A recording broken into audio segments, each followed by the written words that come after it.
And this is gonna be the second session, and we're gonna go through the items that we listed in this Notion page.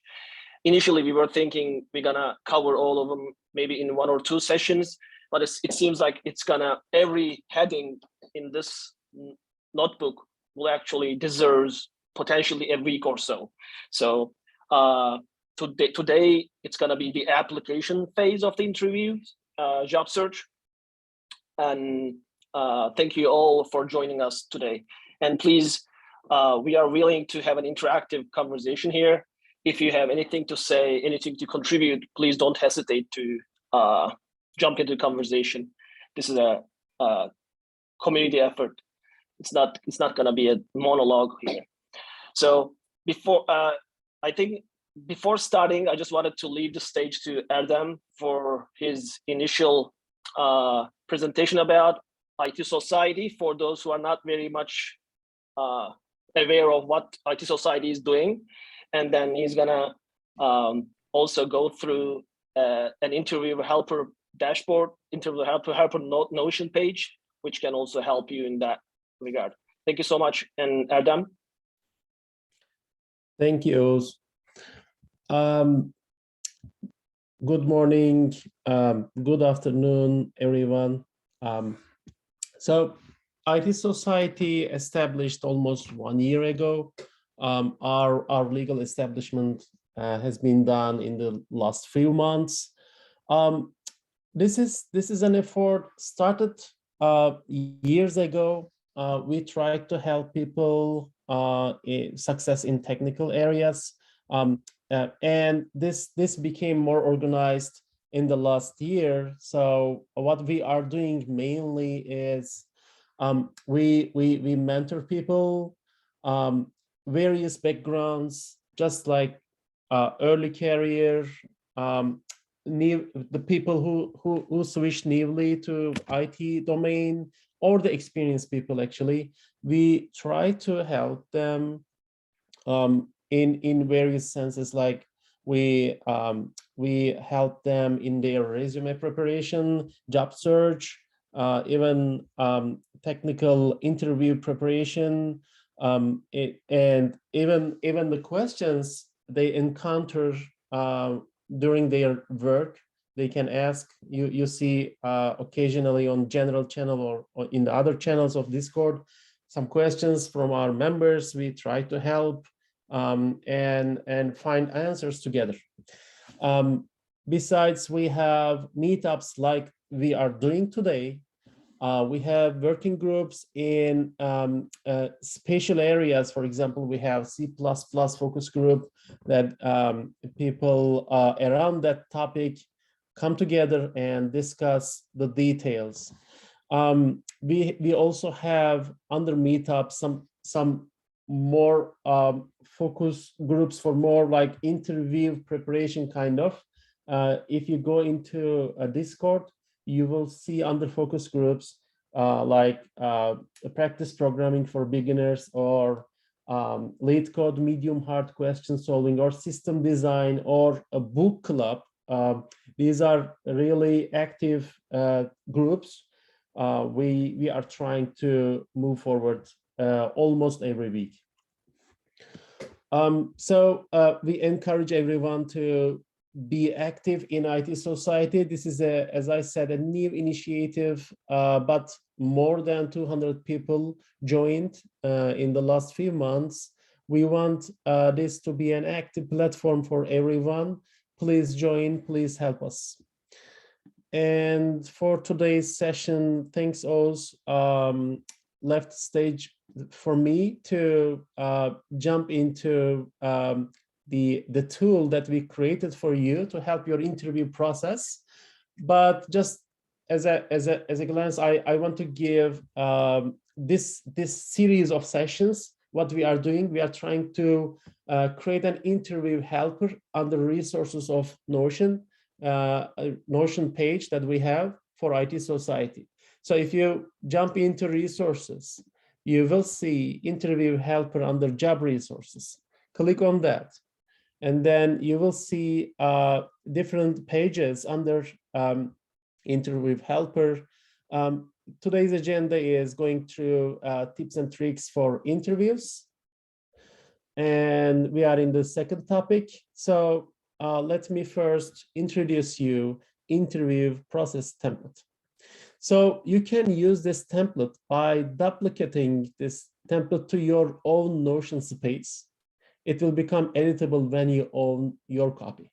So when you click on this, you will find this interview process template, and you are able to duplicate this.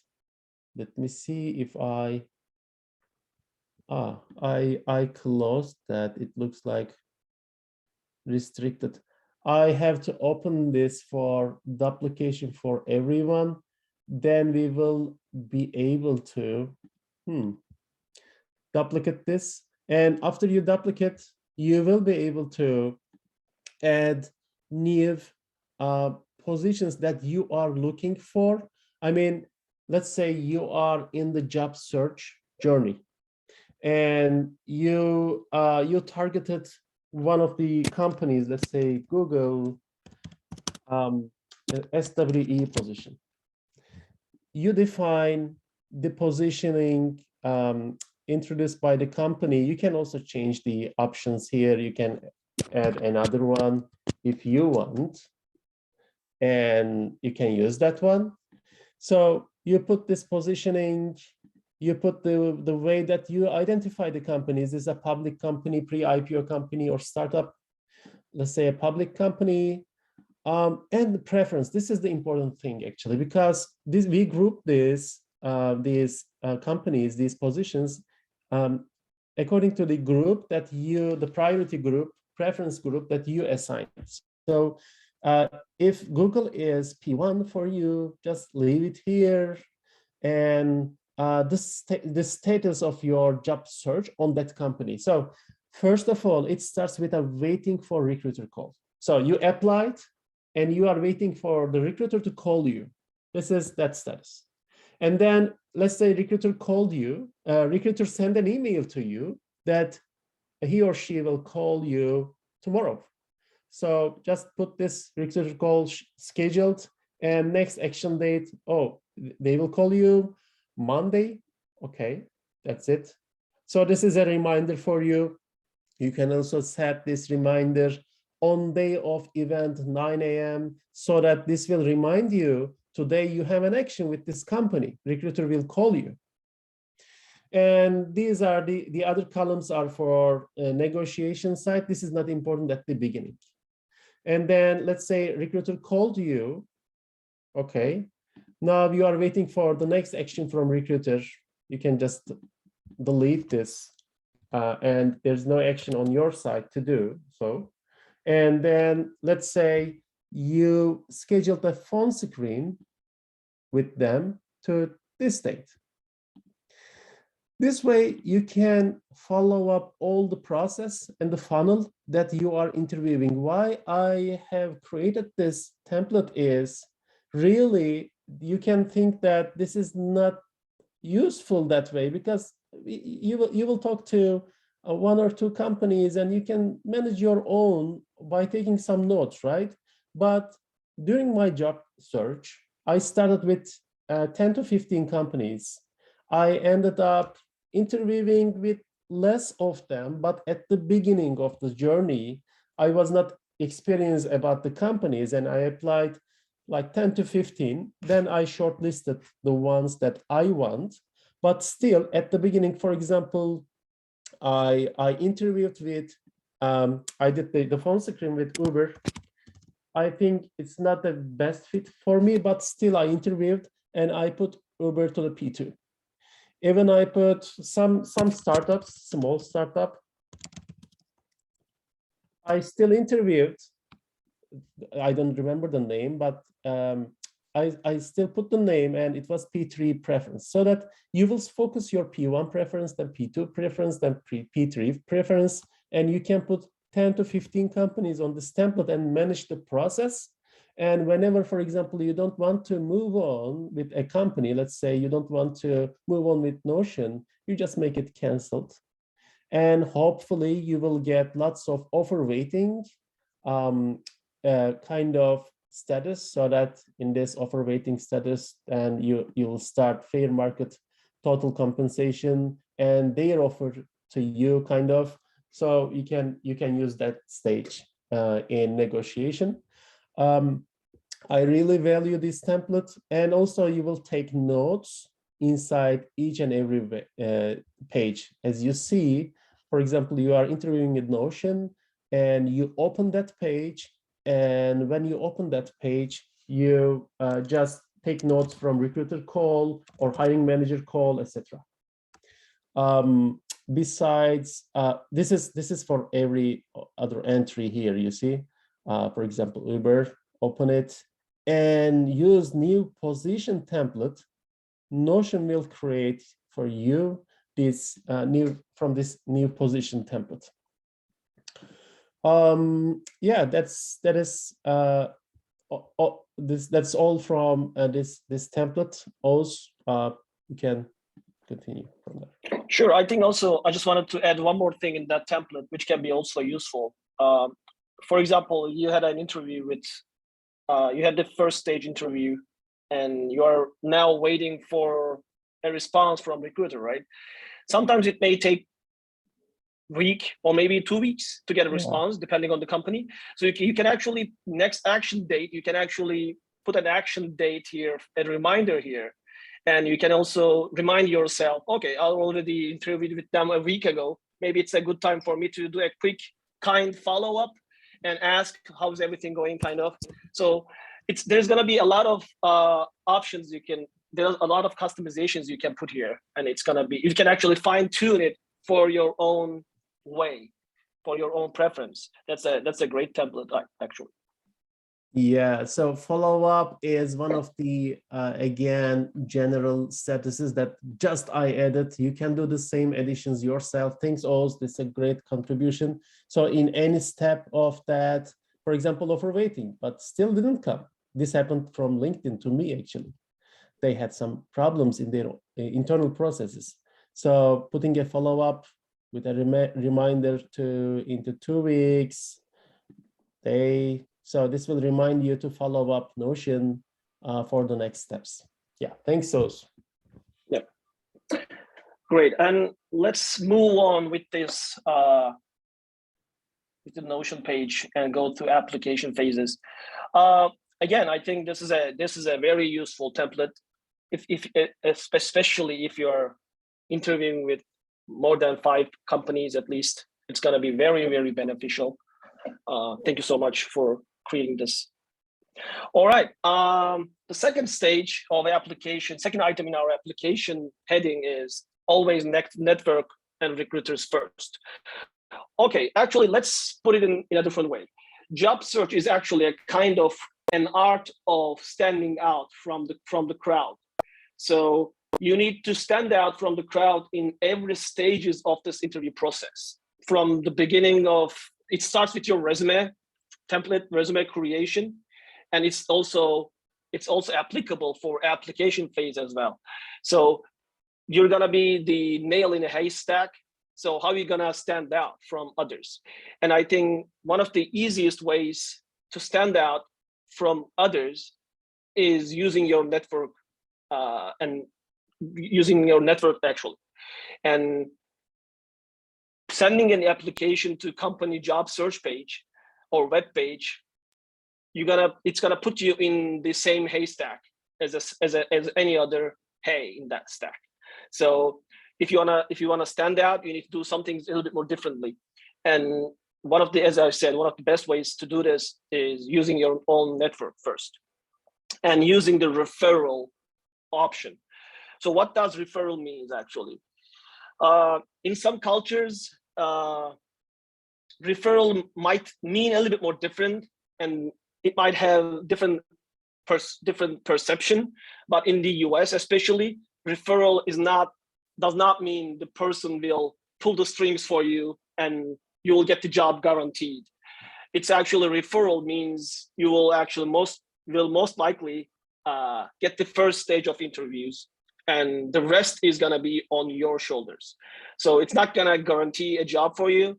You're not actually getting getting somebody else's job, getting the job that somebody else deserves. Referral is just trying to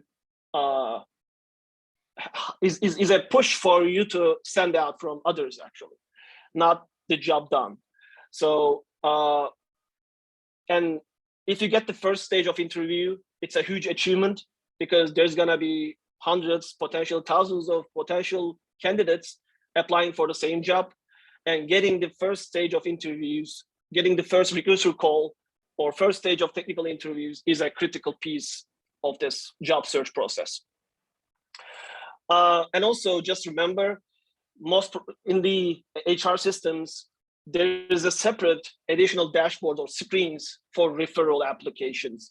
So if somebody refers you in the company, you're gonna be in a separate window, separate dashboard in HR systems. So hiring managers or recruiters actually can easily check the referral section first before going into the other hundreds of applications, thousands of applications. So it's gonna help you to stand out. And we are very much suggesting to use that referral method for applications instead of just applying to company websites blindly and company application forms blindly. One important point is, I believe it's referral, is you need to do your due diligence before asking for referral. What I mean by this is, there are actually very different ways to ask for referral. One way is you can actually send an email. For example, you are a member of IT Society. You can just, there's a job section in the IT Society Discord channel. You can just send any blind email to the group and ask if somebody knows an open position that can be suitable for you. This is one way. The second way is doing your due diligence first and do your research first and find the jobs you'll feel it's a good fit for you, and reduce the number of positions, open positions, and identify specific job recs that you are willing to apply. And then ask for your group if somebody can help you on this specific jobs, specific job recs, open recs. Because if you're just blindly asking for somebody knows an open position, it's a very broad term, and it's not going to be, I believe, my personal experience, it's not going to be very, very effective unless that person in this group is a direct hiring manager, or he or she is in a team that is actively hiring. Because, and also you are actually asking somebody else to do double favor for you. He or she can refer you, and also you're asking for him to do some research and go to website and look for jobs for you. I think it's not very effective way. Instead, what you're gonna do is you're gonna go to the company websites, career websites, and do your search. And because you know yourself better, so you know your skills better, you know what kind of jobs you are willing to do. So it's actually your responsibility to reduce the numbers and finding the optimum positions, optimum job recs for yourself. And then ask for a favor, ask for a referral from somebody else in your group. Sometimes you can combine these two efforts, but make sure make sure you do your due diligence first. I have a meetup group also, and we have also separate job search section, and I haven't seen anybody found a job by just announcing I'm looking for a job. Instead, if you do your due diligence and ask for a specific company, specific role, specific referral, hey guys, I found this job in Google.com, in Google, and I'm willing to apply. Is there anyone who is working for Google can refer me? Kind of message is much more effective, much more better way to handle that referral in my own preference. But I'm open to any comments if anyone wants to add something on it.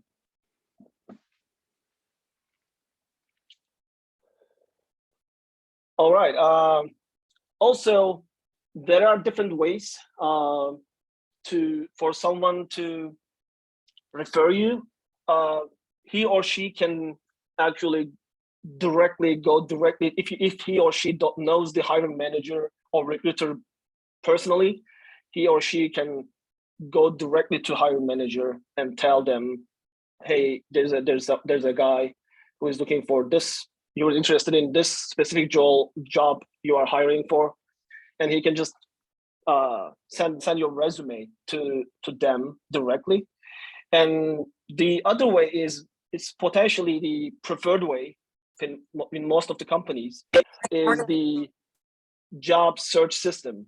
And in every company there's a referral functionality in the jobs internal jobs website that these employees can refer somebody else. So they can actually put your resume into the system with some additional information, and it's going to be an official referral. And I just wanted to add something here. Please don't hesitate to ask for referrals. It's not it's also beneficial. Your referee actually will also gain from that as well. So think about that. It's not only doing a favor for you, and it's also doing a favor for him or her, because if you get hired, potentially your referee will also get some bonuses as well. So that's called referral bonus. So that's why don't hesitate to ask. It's a favor, some kind of, you're asking, but at the end of the day, the referee will also can benefit from that referral. That's why you can actually ask for referrals even outside your network. And we already talked about a lot about our network referrals. We also put recruiters in your consideration as well. Having direct communication to recruiters instead of applying to company website is a better way in that regard, because again, if you put yourself in that haystack, it's hard for recruiters to find you. But if you directly if you know the recruiter, some job postings have recruiter's name underneath, so you can actually see his or her name over the job posting and apply and communicate directly to the recruiter instead of just applying job in the LinkedIn or company website. That's a very efficient way instead of applying to job. Also, can I interrupt here a little bit? Yeah. Okay. Yeah. I want to add one thing. So I think most of the time it's best to talk to your refer at the beginning, because each company can have a different process. For example, let's say in Amazon, they ask you to find a job posting, and you tell your referrer to refer for that job posting. But for other companies, for example, in Google, you basically your referrer just refers you, and the referred person get an email, and by clicking that email, you basically apply for the jobs. And I mean, in another company, might be you send a resume to your friend, and they basically use your resume and post it to internal system. So each company may have a different process. In general, I can say it's best to talk to the person who will be referring at the beginning, to make sure you don't, because sometimes if you directly go and apply to the position yourself, then your referral will not be considered, and it will be harder for you probably to get an interview. And one additional advantage, sometimes in some companies, if someone is referred internally, you may skip the phone screening step, and this is a big advantage. Yeah, just to keep it in mind. Thank you so much. Yeah, I totally agree. Don't apply before talking to your potential referral. referrer actually. All right. Any other comments? Any additional comments here on this networking, using your network?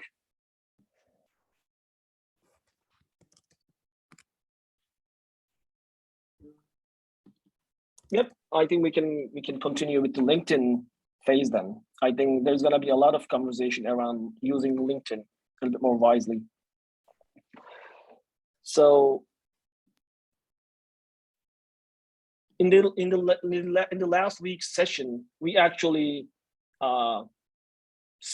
created a list of platforms for job search, and LinkedIn was one of the best platforms we identified for a better job hunting.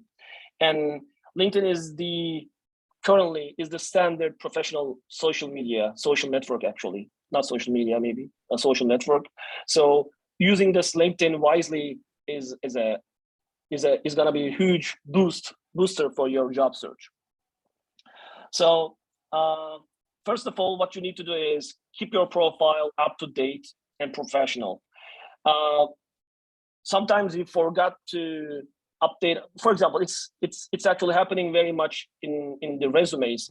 When you apply during your job search, you update your resume and then you forgot it in your file system somewhere stored, and then until your next job search, you don't touch it. You won't touch it generally. But keeping your profile in LinkedIn, which is gonna be actually a resume. Sometimes it's actually a resume.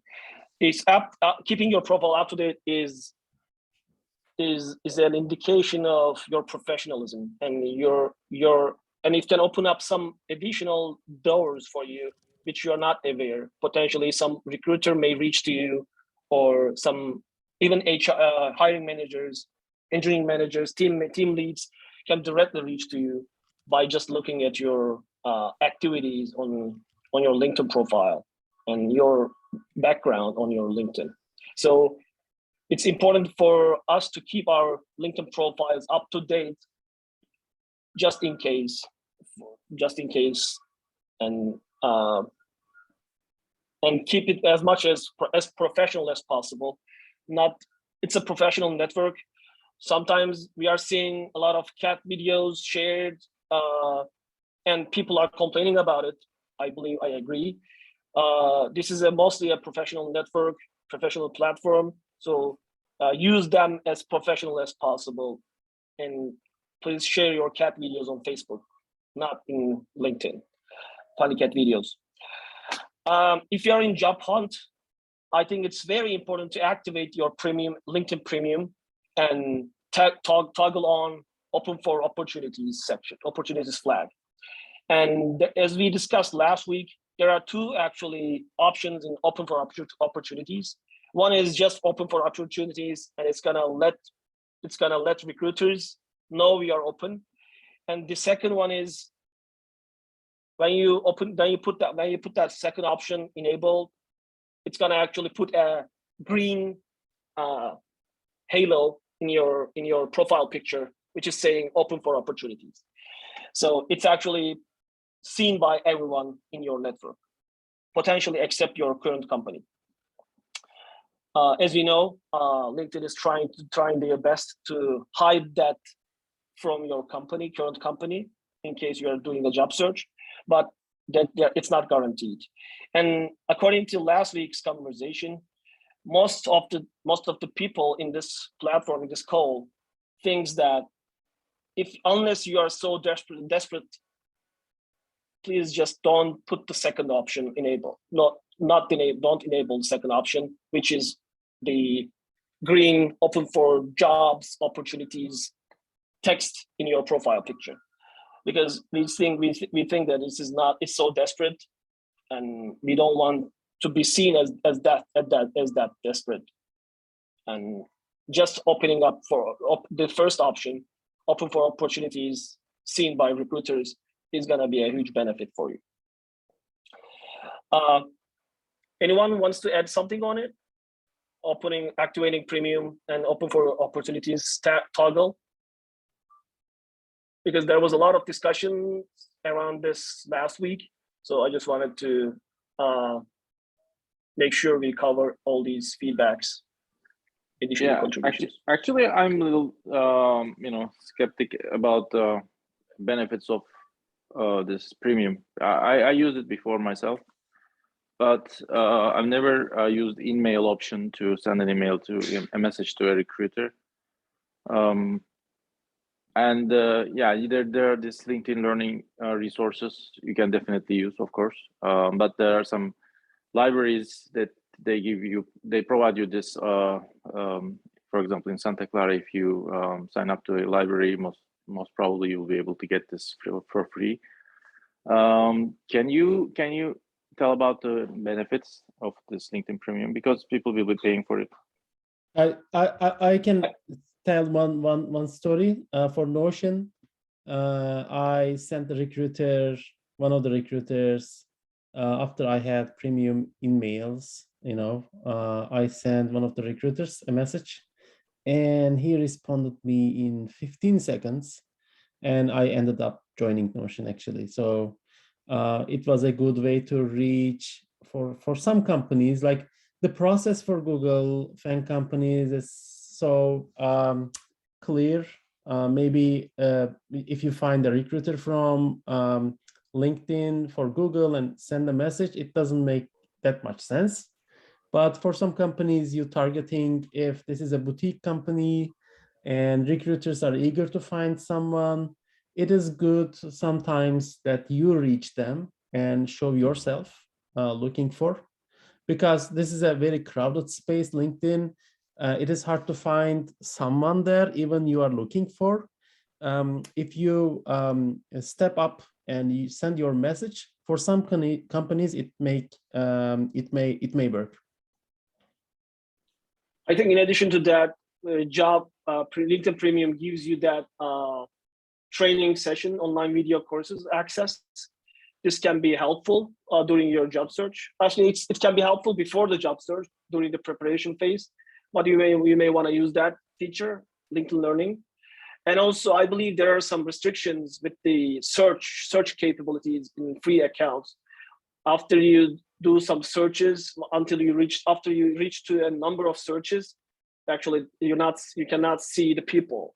Actually, if in people search, exactly. If you do some number of searches, then you cannot see the whole results. And in order to see them, you need to get the premium. I think additional search capability, search benefits, link email benefits, and potentially some video courses benefits as well. Of course, with the premium, you're gonna get the who has viewed your profile data as well in a clear way. Sometimes you may want to see that during your job search. If a recruiter viewed your profile or something like that, this can help. Of course, I believe there are some additional insights, business insights, salary information, some salary information there. But I think we're not mostly using LinkedIn Business Insights for salary information. I think levels.fyi can be a little bit more better resource for that purpose, right? I think so, yeah. All right, the next item is expanding your network. Actually, it's obvious. You need to add people. You may want to add people to extend your network, because for somebody which has only 20 connections on LinkedIn, it may sound a little bit more odd, and it's an indication that you recently opened your account.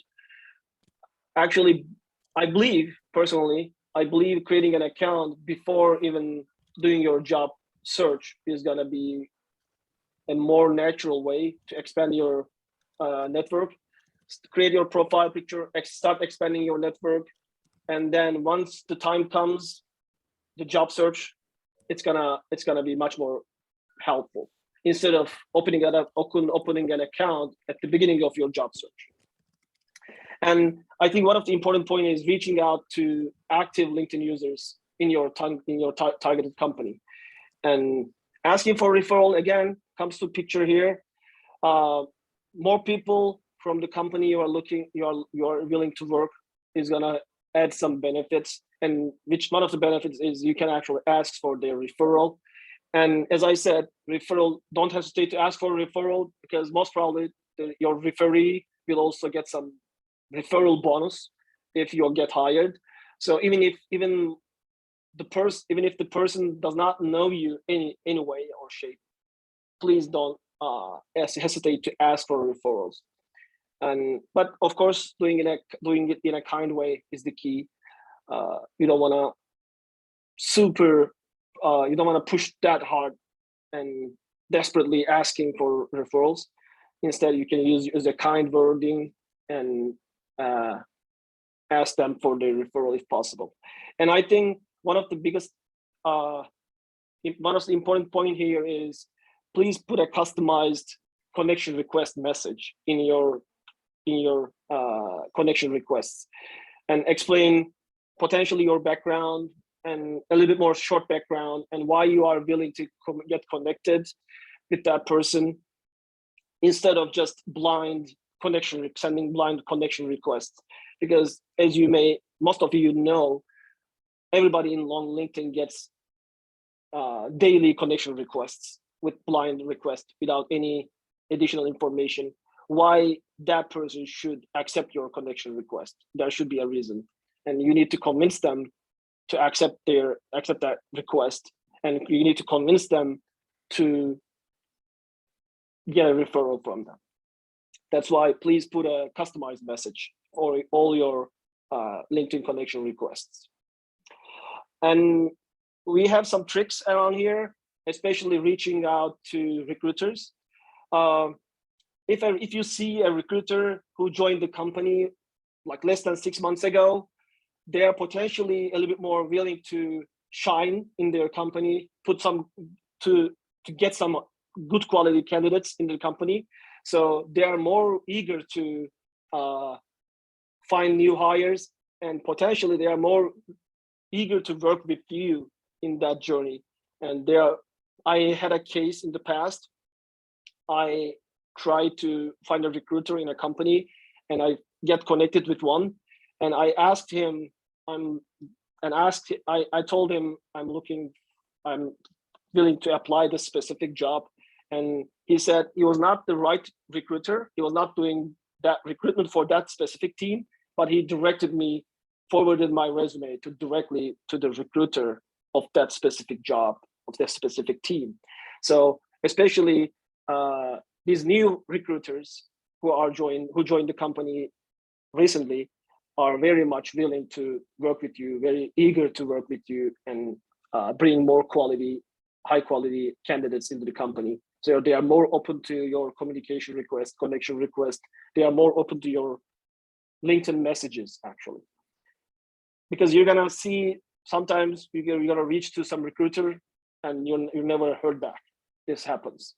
And that's why we are suggesting you to potentially target some new recruiters who are willing to shine in their company. And also timing can be important here.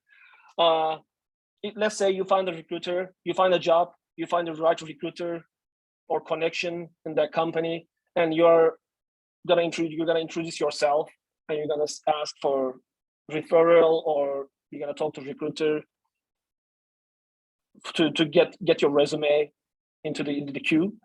Instead of contacting them on a Friday evening, which potentially they will be out in the bars having some drinks, instead of sending an email to them, sending a message to them on Friday evening, you can actually wait until the Monday morning and send that message on Monday morning, which will put you in the top of their email list or LinkedIn messages list. So they can actually if they start from top, they're gonna actually see your resume at the beginning of their mail list. So timing can potentially be important. Please don't send a lot of messages on public holidays. Your resume will be buried under a lot of other messages. or Friday evenings, I think is not the best time. Friday mornings might be a good time because most of the time Fridays are a little bit more relaxed in most of the companies. So, and people are generally in a good mood on Fridays. So Friday mornings can be a good time to communicate, but not Friday evenings for sure. After, let's say after 3 p.m. is not the best time for I think. Yeah, I think one of the important point is thinking out of the box. I heard this tip from a job advisor. Instead of doing a lot of back and forth, trying to communicate with recruiters and finding someone in the team, you may want to also consider direct messaging to VPs or even C-levels in that company. For example, if you are looking for an engineering job, you can maybe thinking about potentially contacting to CTO or VP of engineering or the director of the specific role that you are trying to work, director of AR, VR, whatever. So instead of the approach that goes bottom to up, you can actually go up to bottom approach and go directly to the upper level. And if they somehow, if you can convince them to get the connection request accepted, or somehow if they read your message, potentially they will be very much eager to share your profile and resume with the recruiter. And once the recruiter gets an email or message from a VP or director or C-level even, there is no way for them to ignore that resume, and that you'll potentially get at least one the initial interview session, the phone call at least. So as we said, the job search is standing out from the crowds. So instead of doing the same thing with everyone else doing, just do something different. Thinking out of the box might help. But of course, there's a trick here. We need to do it in a respectful way, and just bombarding these high-level managers with emails, of course, or messages is not the way for that, in a respectful way. And to be honest, we just recently experienced very similar thing about this. One of our friends who is willing to get into the game development, he actually contacted to a C-level of the company, game development company, and he got a response actually from the C-level, CEO of the company, and he actually moved forward with some initial steps. So this actually works, but of course, it depends on VP to VP or C-level to C-level. Some C-levels may not very open to this kind of stuff, and some C-levels or VPs are kind of very active. So I think one of the key tips here, you can find out some VPs or C-levels that are active on LinkedIn. These kind of personalities may be more open to this kind of direct communications, in my opinion. I know some CTOs out there on LinkedIn. They are very active on LinkedIn, sharing a lot of stuff. So you can actually reach to them. This might be a good way, instead of trying to reach out to recruiters and find some engineers directly. Can I contribute here a little bit? Sure, please. Yeah, it's one funny story. Steve Jobs, when he was in high school, he wants to get an internship from. Actually, he wants to get some parts, electronic parts from Hewlett Packard, and he directly reached to owner of the company, founder of the company, Hewlett Packard, and he ends up getting internship for the summer. And this is one of the, I think, maybe initiatives he started in his early career. And yeah, Hewlett Packard responded him and gave him all the parts and gave him an internship in the summer. Yeah, this is a well-known fun story. Yeah, I think it's we may see that high potential there, but most probably most people is kind of keeping them back. Excuse me. Most people keeping them back to directly communicate to CEO of the company or CTO of the company. And but I think sometimes it helps a lot. Isn't it better to find a common ground, like in like meetups or some other ways to have this relationship with these kind of people, and then use them after that, instead of like directly hitting an email or sending a message? What do you think? Which one is better?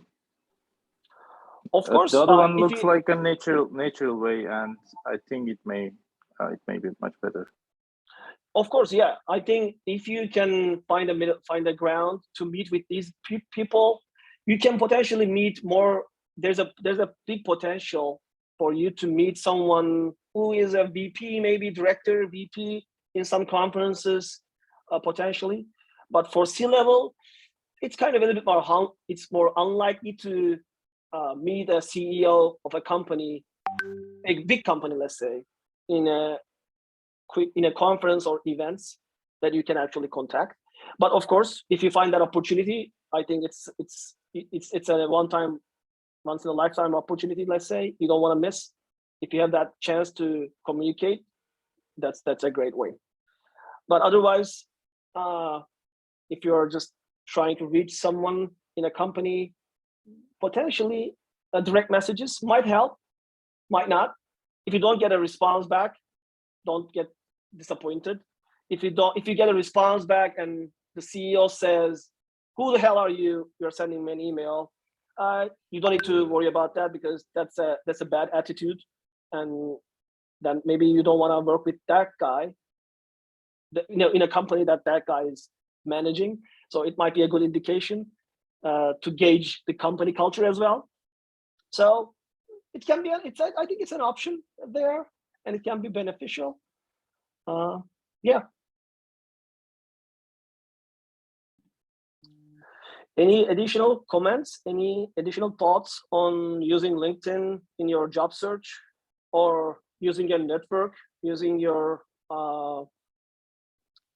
groups for your job search?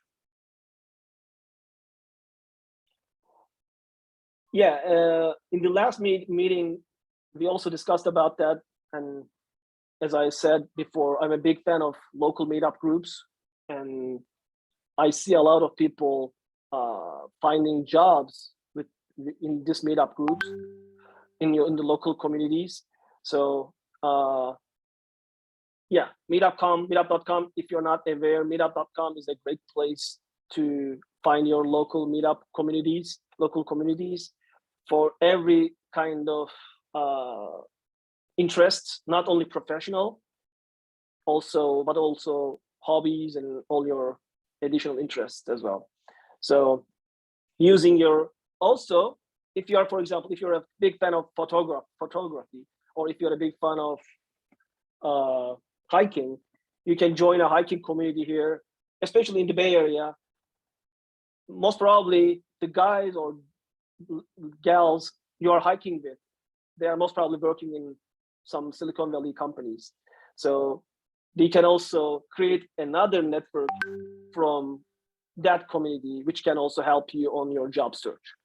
So use this kind of local communities as well, your interest communities as well, for your job search. Not only professional network, but also your social network as well.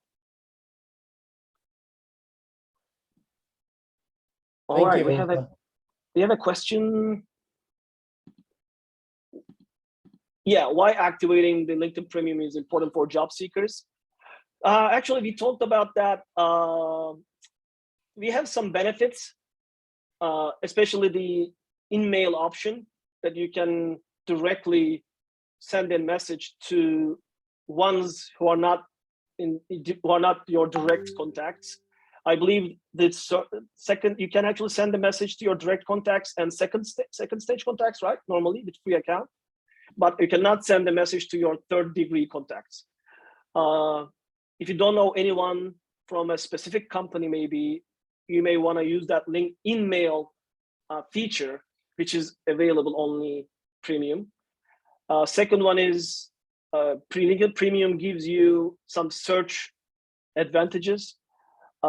Free account has some restrictions on the searches, especially this number of searches you can make. So with premium account, you have unlimited search options. The third one is you will get the LinkedIn Learning platform access. LinkedIn Learning courses. If you need some training material, you can use that as an additional benefit. And yeah, one additional potential benefit is the company insights and salary information. We generally don't rely on LinkedIn for company benefits and compensation information generally. As we said, we think mostly the levels.fyi website is much more accurate. So you get some additional compensation or company insights from LinkedIn Premium. And one last thing is the who's viewed your profile. In the job search, you may want to see who has viewed your profile. If someone from a specific company viewed your profile, that might be an indication that they actually reviewed your resume, for example. Like if you apply to Google, let's say, well, Facebook, Oculus VR, AR, VR team, let's say, and if somebody viewed your profile from Facebook VR team, that might be an indication that, oh, that's a good indication. Your resume, your LinkedIn profile visited by someone in the team. Potentially, they might be considering you, at least viewed your profile. So this kind of insight, actually, mostly. Not huge benefits, potentially, but some additional benefits, let's say. One quick thing, you can enable it whenever you need, actually. If you enable now, then you will start paying monthly fees. But if it is in the application phase and you need interaction with the others, then you can enable at that time. Probably 1 month will not be enough. You will pay the other months, but a quick hint on that, if you try to cancel it in 29th day, let's say, mostly it is giving at the last step of cancellation. It's asking many times to you, do you want to cancel? Are you sure you want to cancel, etc. At the last step, it is giving you a discount, like a 50% kind of a discount. Really good discount, actually. So you can accept that discount and continue on LinkedIn. I really saw really generous discounts, like 70, 80% of discount for 1 year membership. So also take benefit of that. That's a great tip. Great tip. Thank you so much. And thanks, Oz, for taking this week. I'm planning to continue on the next step of interview helper with recruiter call next week. Probably it will also take an hour session with lots of experience from you. And feel free to also add into this page. You can put your comments, or you can directly go and edit this page after requesting access from me. One thing I would dedicate my last minute is how you can duplicate the interview helper I wanted to show for everyone. So let's say this is your Notion space. You just created your account. It is coming with some template pages. And if you want to, let's find out the public link of this interview helper not this one. So I shared this with you. So this link you have already. So if you go and open this page, you will see a duplicate button. When you hit this one, this duplicates into your space. You are John, And now it has the same page in your space. You can just remove this template thing and you can just, do all additions. It is not affecting our template. This is just yours actually under your space. That way you can duplicate, okay? You will see a button at top. When you hit this is under Notion's, IT Society's Notion site. When you hit duplicate, it will duplicate a new one under your space. Yeah. And that's it. Thank you, everyone. Thank you, everyone. Thank you. Thank you so much.